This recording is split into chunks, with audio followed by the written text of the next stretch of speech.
शहर के जाने माने रईस हीराचंद और उनकी पत्नी सुजाता की चमचमाती महंगी कार बंगाल की एक पुरानी बस्ती की सुनसान गली में एक बेरौनक से पुराने मकान के बाहर आकर रुकती है। सुजाता, ये तुम मुझे किस जगह लेकर आई हो? ये तो कोई गरीबों की बस्ती लगती है। यहाँ ऐसा क्या है? हीराचंद के कुछ भी समझ में नहीं आ रहा था कि सुजाता उसे ऐसी अजीब सी जगह क्यों लाई है, जिस मकान में दिन में भी अंधेरा दिख रहा था और धुआं उठ रहा था। आप मेरे साथ अंदर चलिए, सब समझ जाएंगे। यहाँ हमारी हर समस्या का समाधान मिलेगा। सुजाता और हीराचंद आशंकित कदमों से उस मकान में दाखिल होते हैं। तभी उन्हें किसी महिला की बाहरी आवाज सुनाई पड़ती है।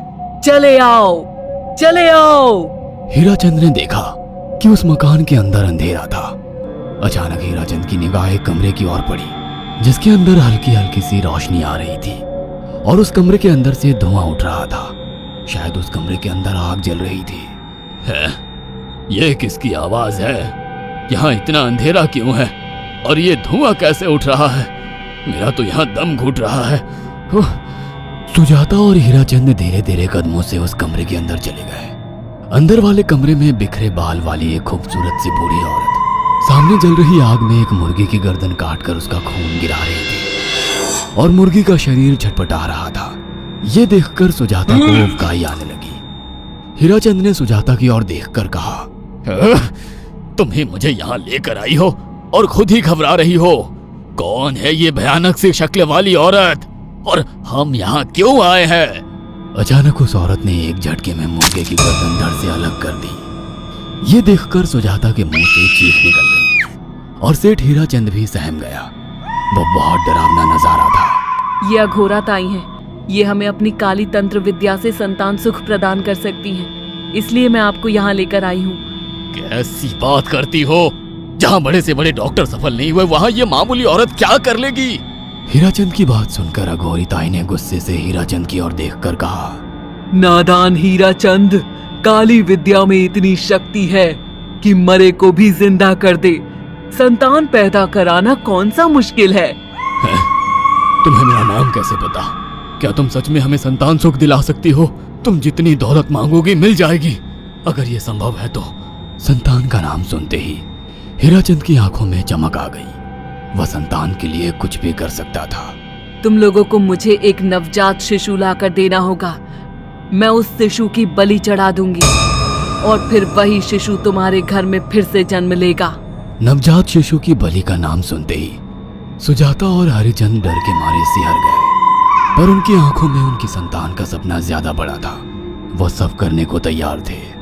अघोरा ताई, आप जैसा कहेंगे हम वैसा करेंगे। बस हमें संतान सुख दिला दो।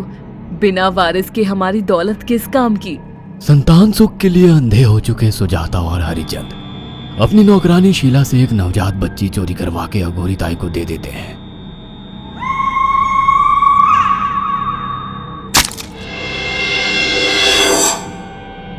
उस शिशु की बलि से सुजाता गर्भवती हो जाती है। देखा आपने अघोरा की तंत्र शक्ति? मुझे उस पर पूरा भरोसा था।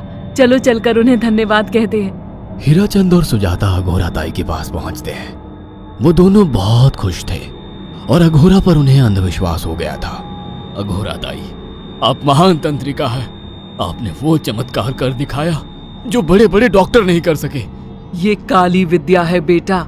अगर तुम दोनों चाहो तो मैं इस विद्या से तुम दोनों को हमेशा के लिए जवान बना सकती हूँ।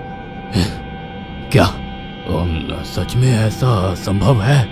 हाँ बिल्कुल, पर इसके लिए तुम्हें जवान लड़के और लड़कियों की बलि चढ़ानी होगी। तुम उन्हें यहाँ तक लाओ, बाकी मैं देख लूंगी। जवान रहने की लालच में अंधे सुजाता और हरिचंद एक अनाथ आश्रमों से हर रोज एक लड़की या लड़के को गोद लेने के बहाने अघोरी के पास बलि चढ़ाने ले जाने लगे। और एक दिन अघोरी ताई ने हीराचंद और सुजाता से इंसानी मांस खाने को कहा। पूरी तरह से इंसान से हैवान बन चुके अब वो दोनों इंसानी मांस खाने के लिए तैयार भी हो गए। ये गर्म खून और मांस खाकर तुम लोगों की उम्र भी बढ़ जाएगी। खाओ इसे। हाँ, सच में ये इंसानी मांस बड़ा स्वादिष्ट है। अघोरा ने अपनी बातों में फंसाकर सुजाता और हरिचंद को नरभक्षी बना दिया था। वो तीनों हर दिन बलि चढ़ाकर खून पीकर मांस खाने लगे। नौकरानी शीला भी नए शिकार लाने में उनकी मदद करती थी, मगर एक दिन शीला को शिकार नहीं मिला। मेम साहब, आज एक भी शिकार हाथ नहीं लगा और मैं बहुत थक गई हूँ और घर जाकर थोड़ा आराम करना चाहती हूँ। कोई बात नहीं शीला, एक छोटा सा काम है, तुम हमारे साथ चलो, लौटते में हम तुम्हें घर छोड़ देंगे। जी मेम साहब। शीला नहीं जानती थी कि शिकार नहीं मिलने से सुजाता और हरिचंद अंदर से बौखला गए थे और उनके दिमाग में एक शैतानी चाल चल रही थी। सुजाता, ये बेहोशी की दवा है। शीला के कार में बैठते ही तुम उसे सुंघा देना। आज हमें इसी की बलि देनी होगी। इसने हमारे यहाँ का बहुत खाना खाया, अब हम लोग इसे खाएंगे। वैसे भी ये आगे चल के हमारे लिए खतरा बन सकती थी। कार में बैठते ही सुजाता शीला को बेहोश कर देती है और वो लोग सीधे अघोरी ताई के यहाँ पहुंच जाते हैं, जहां अघोरी ताई शीला की बलि चढ़ा देती है और तीनों मिलकर उसे नोच कर खाते हैं। अघोरी ताई, हमको बलि चढ़ाते हुए पूरा 1 साल हो गया है। हमारा बेटा भी साल भर का हो चुका है। अब और कितनी बलि देनी होगी? बस एक आखिरी क्रिया और बची है, उसके बाद तुम दोनों हमेशा के लिए जवान हो जाओगे। कैसी क्रिया अघोरा ताई? 3 दिन बाद सूर्य ग्रहण है। हमें पास के घने जंगल में एक विशेष क्रिया करनी होगी। उसके बाद तुम लोग कभी बूढ़े नहीं होगे। कितना अच्छा होगा, हम हमेशा जवान रहेंगे और सालों साल तक अपनी दौलत से ऐश करेंगे। हाँ, सच कहा। अघोरा ताई ने हमारे हर सपने पूरे कर दिए। 3 दिन बाद बंगाल के बियाबान जंगल में कोहरे और ओस से भीगे पेड़ों के बीच एक घने बरगद की बेलों पर कटे इंसानी सिर लटक रहे थे, जिसमें से खून टपक रहा था। काले जादू का सामान भी रखा था। कितनी भयानक जगह है ये, हर तरफ कटे हुए सर लटक रहे हैं। थोड़ी देर में सब समझ जाओगे। बैठ जाओ और मेरे साथ ये मंत्र दोहराओ। ओ, अघोरा, ये किन लोगों की कटी हुई गर्दनें हैं? आप यहाँ क्या करने वाली हो? हीराचंद की बात सुनकर अघोरा जोर जोर से हंसने लगी और उसने एक शैतानी हंसी हंसते हुए हीराचंद की ओर देखकर कहा, तुम जैसे ही लोगों ने अपनी इच्छाओं को पूरा करने के लिए इन लोगों की बलि चढ़वाई है और फायदा उठाया है। अब तुम दोनों आंखें बंद करके यहाँ बैठ जाओ और मेरे साथ मंत्रों को दोहराते जाओ। अघोरा ने सुजाता और हरिचंद को वशीकरण मंत्र और काले जादू के इस्तेमाल से सम्मोहित कर दिया और देखते ही देखते वो एक भयानक डायन में बदल गई और चीखती हुई बोली, अब मैं तुम दोनों की बलि चढ़ाकर अमर हो जाऊंगी, क्योंकि तुम लोगों ने 100 लोगों की बलि का खून पिया है।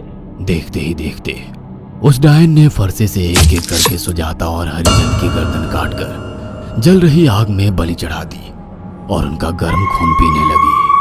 जब तक तुम जैसे मूर्ख और लालची लोग अपने फायदे के लिए दूसरों को मेरे पास लाते रहेंगे, मैं उनका फायदा उठाकर ऐसे ही उनकी बलि चढ़ाती रहूंगी।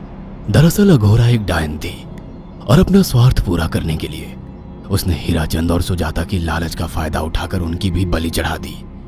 बुरे काम का बुरा ही नतीजा मिलता है।